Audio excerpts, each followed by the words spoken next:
Top Telugu TV. హైదరాబాద్లో ఈ మధ్య కాలంలో మనం చూసుకున్నట్లయితే డ్రగ్స్ కేసుకి సంబంధించి చాలా మంది బయటికి రావడం జరిగింది. అండ్ ఈ మధ్య షణ్ముఖ్ కూడా వచ్చారు బయటికి డ్రగ్స్ కేసులో. మనందరికీ తెలిసిందే, ఇప్పుడు ఈ మధ్య కాలంలో వైరల్ అవుతున్నాయి.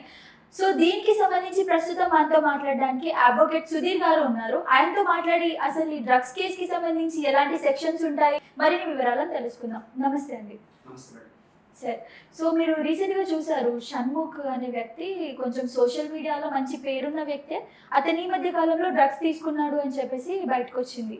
ఈ కేసుని మీరు ఎలా చూస్తారు? మేడం, ఇప్పుడు హైదరాబాద్లో కాదు ఎక్కడైనా కూడా డ్రగ్స్ సంబంధించి స్ట్రిక్ట్గా ఉంది కాబట్టి ఈరోజు ఒక్కొక్కటి బయటకు వస్తూ ఉన్నాయన్నమాట. ఈరోజు గవర్నమెంట్ చేస్తున్న కార్యక్రమం అయితే మంచిగానే ఉంది. కాకపోతే ఈ డ్రగ్స్ అనేది ఇప్పుడు అసలు ట్రాన్స్పోర్ట్ చేయడం కానివ్వండి, దాన్ని కలిగి ఉండడం కానివ్వండి, తీసుకోవడం కానివ్వండి, ఏదైనా కూడా నేరమే.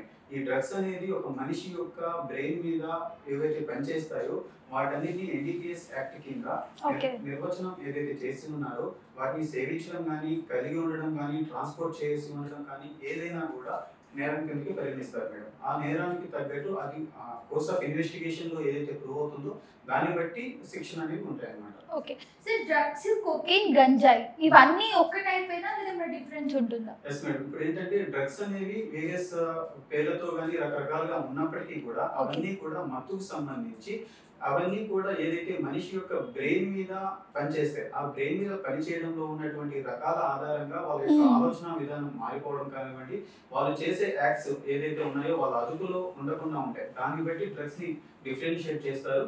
కానీ ఏదైనా కూడా అవి వాళ్ళ యొక్క శరీరం మీద, వాళ్ళ యొక్క నాడీ వ్యవస్థ మీద పనిచేస్తాయి మేడం. ఓకే సార్, ఇప్పుడు అంటే వీటికి సంబంధించి సెక్షన్స్ కూడా డిఫరెంట్ గా ఉంటాయి. లైక్ గంజాయి పట్టుబడితే ఇంత, కోకిన్ పట్టుబడితే ఇంత, అలాగా ఖచ్చితంగా సెక్షన్స్ అనేవి 100% దేనికి దానికి సెపరేట్ గా ఉంటాయి. దీంట్లో ఏంటంటే ట్రాన్స్పోర్ట్ చేసే వాళ్ళకి ఒక సెక్షన్స్ ఉంటాయి, కలిగి ఉంటే ఒకటి ఉంటాయి, తీసుకుంటే ఒకటి ఉంటుంది.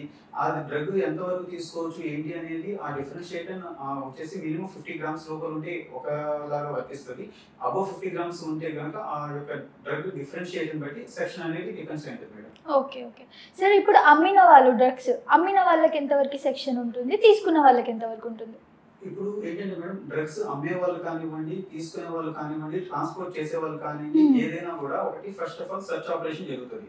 ఆ search operation, seizure, next arrest, ఈ మూడు ఉంటాయి అన్నమాట. ఈ సర్చ్ ఆపరేషన్ లో వాళ్ళ దగ్గర ఎంతైతే డ్రగ్ అనేది సీజర్ చేస్తారో వాళ్ళు, దాన్ని బట్టి మనం శిక్ష అనేది కోర్టు డిసైడ్ చేస్తుంది. ఓకే, ఈ మధ్య కాలంలో బాలనగర్లో చిన్న చిన్న పిల్లలకి చాక్లెట్ రూపంలో కూడా డ్రగ్ ఇవ్వడం జరుగుతుంది అని చెప్పేసి విన్నారు.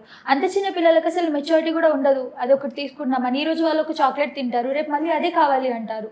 సో వాళ్ళకి తెలియకుండానే వాళ్ళు వాళ్ళ శరీరాన్ని, వాళ్ళ బ్రెయిన్ ని ఖరాబ్ చేసుకుంటున్నట్లే. 100% మేడం, ఇది ఏదైతే కొంతమంది దీని మీద డబ్బు సంపాదించడానికి దీని యొక్క ఆదాయ మార్గంగా చూస్తున్నారు, దీని యొక్క పర్యవసనాలు ఆలోచించుకోకుండా వాళ్ళ స్వార్థం కోసం చేసి ప్రజల యొక్క జీవితాలతో లేకపోతే పిల్లల యొక్క భవిష్యత్తుతో ఇలా చేసుకోవడం వల్ల తరువాత వాళ్ళు అది దొరకని పక్షంలో సూసైడ్ చేసుకొని ఎంతో మంది దానికోసం చనిపోయినటువంటి సందర్భాలు కూడా ఎన్నో చూసాం. కాబట్టి గవర్నమెంట్ ఇప్పటికైనా కూడా మేల్కొని ఆ చట్టాలు ఏవైతే ఉన్నాయో అవన్నీ ఎప్పటి నుంచో ఉన్నాయి చట్టాలని, దాన్ని అమలు చేసే పరిస్థితి లేదు.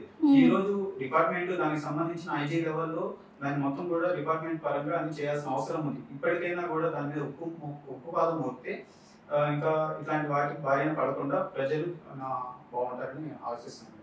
ఓకే సార్, అసలు వాస్తవానికి గంజాయి అనేది అమ్మకూడదు అని చెప్పి ఒక రూల్ అయితే ఉంది కదా, ఇల్లీగల్ గా. అవును మేడం. మరి ఎందుకు సార్ వీళ్ళు అంటే ఇంత భయం లేకుండా జనాలు, గవర్నమెంట్ ఎలాంటి చర్యలు తీసుకోవాలి ఇలాంటి సిచ్యువేషన్ బయటకు వచ్చినప్పుడు? మేడం, గవర్నమెంట్ యాక్చువల్ గా ఇక్కడ ఏం జరుగుతున్నది అంటే, ఇప్పుడు ఒక న్యూస్ బయటకు వచ్చిన తర్వాత ట్రోలింగ్ జరుగుతూ ఉంది, తర్వాత దానికి సంబంధించి అందరూ మాట్లాడుకుంటున్నారు.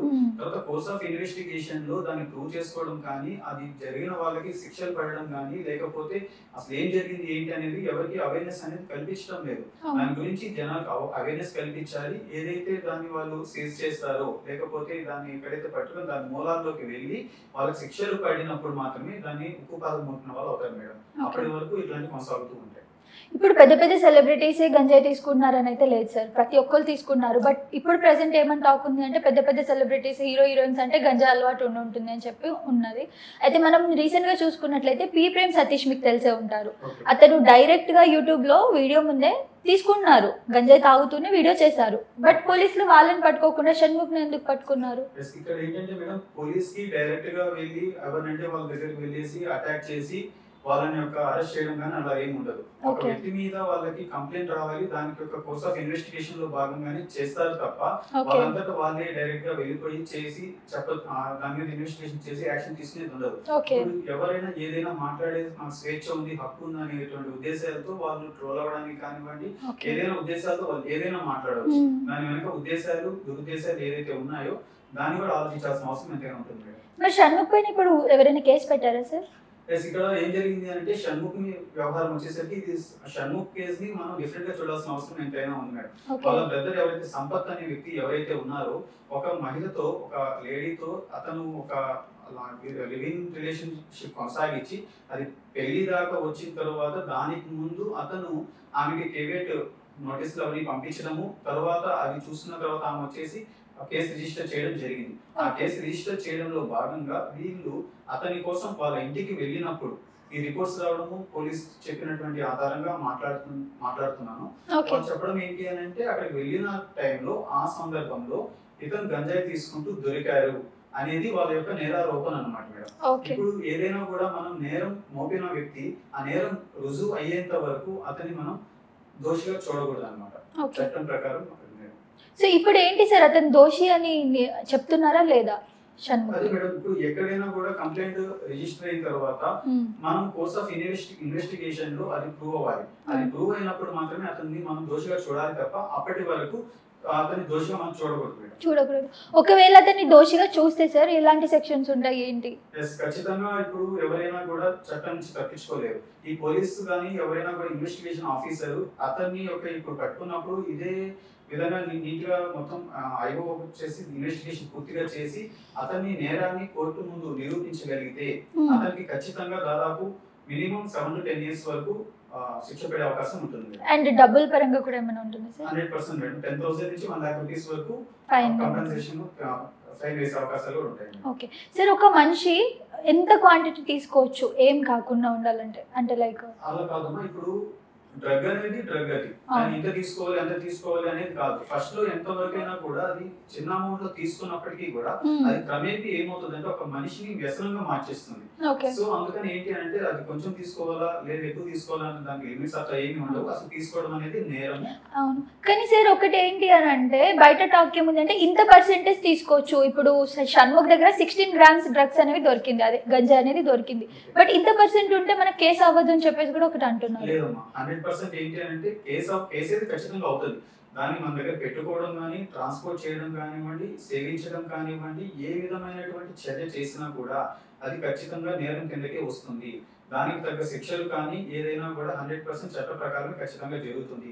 ఎంత ఉంటేనే శిక్ష ఉంది లేదు అనేది ఎక్కడ అని ఆ విధంగా ఏమి ఉండదు. ఫస్ట్ అసలు NDPS యాక్ట్ తీసుకొచ్చింది ఈ డ్రగ్స్ ని నిర్మూలించాలి అనేటువంటి ఉద్దేశంతో తీసుకొచ్చారు. అంతే తప్ప ఇట్లాగా కొంచెమే ఉంది కాబట్టి నాకేం కాదు తీసుకోవచ్చు అనేది ఎక్కడా లేదు. ఓకే సరే, ఇది కాకుండా ఈ మధ్య కాలంలో మనం చూసుకున్నట్లయితే యూట్యూబర్స్ కొంచెం ఫేమ్ ఉన్న వాళ్ళు చాలా మంది జైలుకి వెళ్ళడం జరుగుతుంది. పక్కింటి కుర్రాడు అని చెప్పి ఒక అతను యూట్యూబర్, మంచి ఫేమ్ సంపాదించుకున్న యూట్యూబర్, మన పుష్పలో చేసిన అతను జగదీష్ ప్రతాప్, అమ్మాయి కేసే. సేమ్ వినయ్, ఇప్పుడు ఎవరైతే షణ్ముఖ్ వాళ్ళ బ్రదర్ ఉన్నారో అమ్మాయి కేసే. ఈ అమ్మాయిల కేసులలో చాలా మంది ఏమంటున్నారు బయట అంటే 2 వేలో మాట్లాడుతున్నారు. అబ్బాయి సైడ్ నుంచి తప్పుందో అమ్మాయి సైడ్ నుంచి, ఇద్దరు సైడ్ నుంచి తప్పులున్న వారికి అమ్మాయిలు మాత్రం అబ్బాయిల మీద వేసేస్తున్నారు. అమ్మాయిల సైడ్ నుంచి తప్పున్నా కానీ ఏం తీసుకోవడానికి లేదు, ఇంకా అమ్మాయి చెప్పింది అని అంటే ఇంకా కేసు అయిపోవాల్సింది అని చెప్పి అంటున్నారు. దీనికి మీరేమంటారు? లేదమ్మా, ఇప్పుడు ఇక్కడ ఏం జరుగుతుందంటే ప్రతిరోజు ప్రతి ఒక్క పోలీస్ స్టేషన్ లో రకరకాలైనటువంటి కేసెస్ నమోదు అవుతూ ఉంటాయి, ఎఫ్ఐఆర్ అవుతూ ఉంటాయి. దాని పరంగా ఇన్వెస్టిగేషన్ అనేది పోలీస్ డిపార్ట్మెంట్ వాళ్ళ పని వాళ్ళు చేస్తుంటారు. ఇక్కడ ఈ యూట్యూబర్స్ ఎవరైతే ఉన్నారో వీళ్ళు కొంచెం ఫేమ్ అవ్వడం వల్ల, లేకపోతే వీళ్ళు ట్రోలింగ్ లో ఉండడం వల్ల వీళ్ళ కేసులు మాత్రమే బయటకు రావడము, వీళ్ళనే జనాలు ఇంకా చూపించడము, ఇవే జరుగుతుంది తప్ప చట్టం అనేది ఎవరు తప్పు చేసినా వాళ్ళకి పడవలసిన శిక్ష ఖచ్చితంగా పడుతుంది. వాళ్ళని తీసుకోవాల్సిన యాక్షన్ ఏ విధంగా ఉంటుందో సామాన్య మానవుడికైనా కూడా ఎవరికైనా కూడా చట్టం అందరికీ సమానం అని ఏదైతే చెప్తారో ఆ విధంగానే ఖచ్చితంగా ప్రాసెస్ అనేది ఇన్వెస్టిగేషన్స్ అన్ని జరుగుతాయి. కానీ ఈ వీళ్ళు ఏదైతే కొంచెం అప్డేటెడ్ గా కానీ ట్రోలింగ్ లో ఉండడం వల్ల ఇవి మాత్రమే బయటకు వస్తున్నాయి. ఇవి మాత్రమే చూడడం వల్ల జనాలు కానీ ప్రతి ఒక్కరు ఏమనుకుంటున్నారంటే వీళ్ళే ఇట్లా చేస్తున్నారు అనేటువంటి ఒక అపోహకి వెళ్ళిపోతున్నారు. కానీ రెగ్యులర్ గా రకరకాలైనటువంటి కేసెస్ రిజిస్టర్ అవుతూ ఉంటాయి. కోర్స్ ఆఫ్ ఇన్వెస్టిగేషన్ అన్ని కూడా ప్రాసెస్ జరుగుతుంటుంది. వేల మంది కేసెస్ జరుగుతుంటే ఈ రోజు కోర్టుకు వచ్చి చూస్తే ఏ కోర్టు కూడా ఖాళీగా ఉన్నటువంటి పరిస్థితి ఉండదు. అప్పుడు అన్ని కేసులు ఎక్కడ కనిపిస్తుంది మనకి, జనాలు ఎందుకుంటున్నారు కోర్టులో. సో అదన్నమాట. సో ఫేమ్ ఉన్న వాళ్ళే బయటికి వస్తారు, బట్ ఇలాంటివి అయితే జరుగుతూనే ఉన్నాయి. ఓకే సార్, ఇంకొకటి SC ST కేసు అంటే చాలా బలంగా ఉంటుందని నమ్ముతారు. నార్మల్ కేసెస్ కి SC ST కేసు కి డిఫరెన్స్ ఏంటి సార్?